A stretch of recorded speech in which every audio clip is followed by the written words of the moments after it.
वसंत पंचमी के इस पावन पर्व पर आज हम सभी जो भी विद्यार्थी हैं और आज हम ये माँ सरस्वती के सामने वंदना जो है हमने की है पूजा।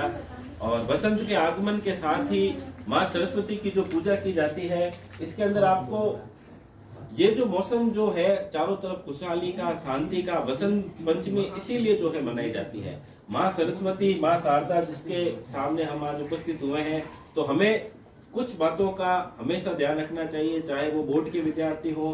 खास तौर पे मैं आज यहाँ पे बोर्ड कक्षा के कक्षा 12वीं, 10वीं, 8वीं, 5वीं और भी सभी क्लास के बच्चों को संबोधित करते हुए ये बताना चाहता हूँ कि वातावरण में जो चारों तरफ खुशहाली का माहौल है, ये समय जो है वसंत का, ये पढ़ाई करने के लिहाज से विद्यार्थी के लिए विद्या अर्जन करने के हिसाब से सबसे उपयुक्त समय माना जाता है। पूरे साल के अंदर अगर हम देखें, इससे बढ़िया टाइम आप लोगों के लिए कुछ भी नहीं हो सकता। सभी ध्यानपूर्वक सुने और इस चीज को अपने जीवन में उतारने का प्रयत्न करें। तो जो भी विद्यार्थी यहाँ पे बैठा है, सबसे पहले तो बिल्कुल एकाग्र चित्त होके, शांत मन के साथ, शांत स्वभाव के साथ जो कुछ भी मैं आप लोगों को बताने वाला हूँ, इसको बहुत ही अच्छे से आप लोगों को सुनना है। सरस्वती को विद्या की देवी कहा गया है और विद्या जो है प्राप्त करना आप लोगों के लिए बहुत ही महत्वपूर्ण होता है। तो भगवान ने हमें इस काबिल बनाया है कि हम विद्या अर्जित करने का हमें यह मौका मिला है। तो सभी को, हम सभी खुशनसीब की कैटेगरी में आते हैं। इस धरती पे बहुत सारे ऐसे लोग हैं जिन्हें विद्या अर्जन करने का मौका नहीं मिलता, या तो शुरू से ही वो काम पे चले जाते हैं, या ऐसी परिस्थितियां नहीं बनती कि उन्हें विद्या अर्जन करने का मौका मिले। तो आप लोगों को ये ध्यान रखना है, आप लोग बहुत ही खुशनसीब हैं कि आपके माता पिता ने आपके लिए विद्या अर्जन का जो है व्यवस्था की है और आप लोग पढ़ाई कर रहे हो। तो पढ़ाई करना, विद्या अर्जन करना, ज्ञान की प्राप्ति करना हमारे लिए बहुत आवश्यक है। और माँ सरस्वती को अज्ञानता से ज्ञान की तरफ ले जाने वाली देवी बताया गया है। यानी हमें जो ज्ञान मिलता है वो माँ सरस्वती की वजह से ही मिलता है। तो आप इसको आराध्य देव के तौर पे आप अपने मन में, आप अपने हृदय में स्थान दे सकते हैं। अब मैं आप लोगों को बताऊं कि विद्यार्थी जीवन में क्या क्या चीजें महत्वपूर्ण है। तो एक बहुत ही प्रसिद्ध संस्कृत का श्लोक है, काक चेष्टा बको ध्यानम स्वान निद्रा तथैव च ग्रह त्यागी अल्पाहारी विद्यार्थी पंच लक्षणम। यानी एक विद्यार्थी, उसके लिए 5 लक्षण बताए गए हैं। सबसे पहला तो आपकी जो चेष्टा है वो काक के समान, कौवे के समान होनी चाहिए। यानी कौवा जो है बहुत ही चेष्टावान होता है। बको ध्यानम, आपका ध्यान बगुले के समान होना चाहिए कि किस प्रकार वो बगुला पानी के अंदर बिल्कुल एकाग्रचित्त होकर ध्यान लगा के मछली को पकड़ता है। स्वान निंद्रा, आपने नोटिस किया होगा, स्वान संस्कृत में कुत्ते को कहा जाता है। तो आप कभी भी देखेंगे तो स्वान जो है कभी भी पूरी गहरी नींद में नहीं सोता। आप रास्ते में भी कहीं जाते हैं तो एकदम से वो चौंक के खड़ा हो जाता है। तो ये आपको पता होना चाहिए कि भाई जो आपका चौकन्नापन है या जो आपका ध्यान है वो एकदम से, आप गहरी नींद में, आप ऐसे नहीं है कि आप सो जाएं और बाद में आपको समय का पता ही नहीं चले।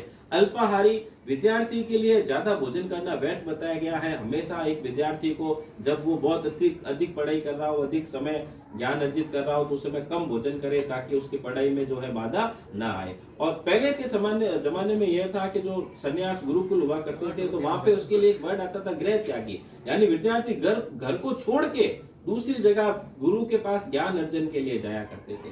तो ये 5 लक्षण जो है विद्यार्थी को हमेशा अपने जीवन में उतारने चाहिए और अच्छे से उसकी जो है पालना करनी चाहिए। पहले के जमाने में गुरु की बहुत अधिक महत्व होता था। गुरु को जो है भगवान से भी ऊपर माना गया है। और जैसा कि एक प्रसिद्ध दोहा भी है कि गुरु गोविंद दो खड़े काके लागू पाए, बलिहारी गुरु आपने गोविंद दियो बताए। यानी गुरु की जो महिमा है वो सबसे ऊपर बताई गई है। जो भगवान को बताने वाला भी गुरु बताया गया और गुरु को भगवान से भी श्रेष्ठ बताया गया है।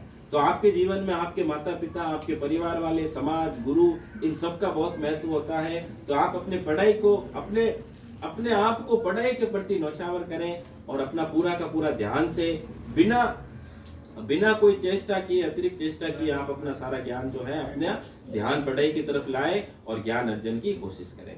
अब कुछ पॉइंट मैं बताऊंगा जो कि 3-4 पॉइंट जो है मैंने बच्चों के लिए अलग से किए हैं कि भाई किन किन चीजों का ध्यान रखना चाहिए। तो सबसे पहला तो बोर्ड परीक्षा के विद्यार्थी हो, उनको अनुशासन में रहना बहुत ही ज्यादा जरूरी है। क्योंकि अगर व्यक्ति अनुशासन में रहेगा तभी वो आगे जो है अच्छा कार्य कर सकता है। तो आप अपने पढ़ाई के प्रति अनुशासित रहें।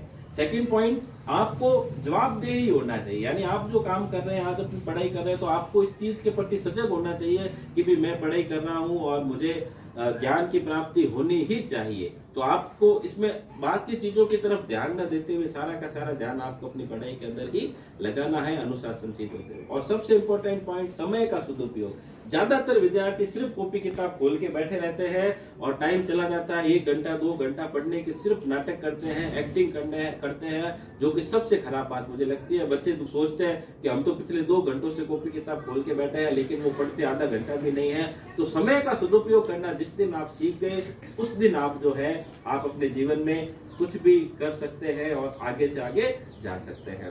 तो अनुशासित रहते हुए समय का सदुपयोग करें। और तीसरा और सबसे इंपॉर्टेंट बात, आपके व्यवहार में परिवर्तन आना चाहिए। कि आप ज्ञान अर्जन कर रहे हैं तो आपका व्यवहार ही नहीं बदल रहा है, तो फिर आपकी पढ़ाई कहीं की भी सारी की सारी बेकार है। एक पढ़े लिखे में और अनपढ़ व्यक्ति में यही सबसे इंपॉर्टेंट फर्क होता है कि व्यवहार कितना चेंज हो रहा है। तो व्यवहार अगर आपका अच्छा होगा, आपके व्यवहार में वो चीज दिखनी चाहिए कि भाई आपने विद्या अर्जन की है, ज्ञान को अर्जन किया है, पढ़ाई की है, तो वो परिवर्तन आपके व्यवहार में आना चाहिए। आपके घर वालों के प्रति, अपने से बड़ों के प्रति बात करते समय, तो इन सब चीजों का ध्यान रखते हुए अगर आप ईमानदारी के साथ, सच्चाई के साथ अपनी पढ़ाई करते हैं, आप ये मत सोचो आपको अपने आप को जवाब देना है। किसी दिन आईने के सामने खड़े होकर ये देखो कि भाई आप सच में कितना आप अपने खुद के प्रति ईमानदार हैं। अगर आप खुद के प्रति ईमानदार होना सीख गए ना, तो आप जिंदगी में कुछ भी कर सकते हैं, कुछ भी मुकाम हासिल कर सकते हैं। जो व्यक्ति खुद के प्रति ईमानदार नहीं होता, वो फिर अपने आप को, अपने घर वालों को, अपने परिवार को, सबको धोखा देता है। तो जिस दिन जो भी व्यक्ति, कोई भी विद्यार्थी अगर खुद के प्रति ईमानदार हो गया, उसको पता है, किसी भी स्टूडेंट को मैं अगर यहाँ खड़ा करके पूछूं तो उसको अच्छे से पता है कि वो खुद से कितना ईमानदार है, तो वो अपनी पढ़ाई के प्रति, दूसरी चीजों में भी ईमानदारी होती है। तो आप अगर अपने प्रति ईमानदारी रखेंगे तो आप जीवन में बहुत आगे अच्छे मुकाम तक जा सकते हैं। आपका व्यवहार अच्छा होगा लोगों के साथ, आप जब बात करेंगे उनसे, तो आपको, अगर आप किसी से बात करते हैं तो अगले को ये लगना चाहिए कि हाँ भी मैंने किसी समझदार व्यक्ति से बातचीत की।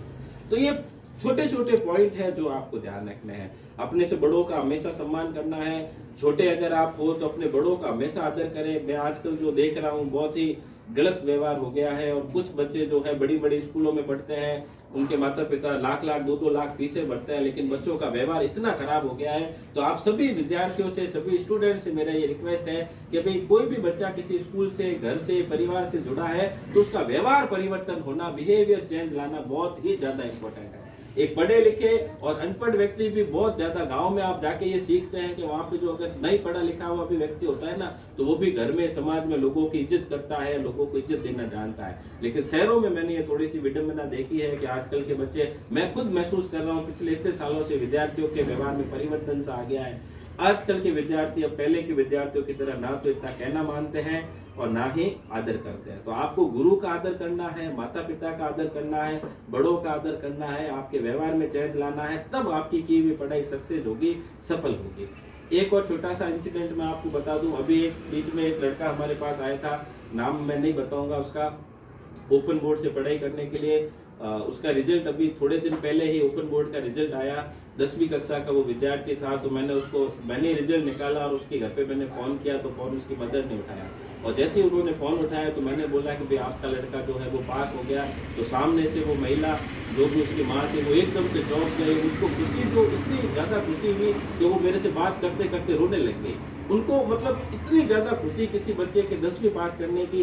मुझे खुद को इतने साल हो गए 10वीं 12वीं के बच्चों को पढ़ाते हुए, आज तक मैंने किसी माँ बाप के चेहरे पे, उनकी आवाज में इतनी खुशी महसूस नहीं की जो उन्होंने की। और उनको इतना अच्छा लगा, उनको विश्वास नहीं हो रहा था कि हमारा लड़का जो है पास हो गया है। तो 10वीं पास होना ही, 10वीं 12वीं, तो आपके माँ बाप के लिए कितनी खुशी की बात होगी जब आप अच्छे नंबरों से पास हो जाओगे। उनके लिए आपका रिजल्ट देना, साल भर पढ़ाई करना, स्कूल आना, इतने सालों से जो आप लोगों की पढ़ाई का खर्चा वगैरह उठा रहे हैं, वो सब जो है उसका वसूल कीमत जो है उनको महसूस होगी। उसके घर परिवार सब जगह कितनी इज्जत बढ़ेगी।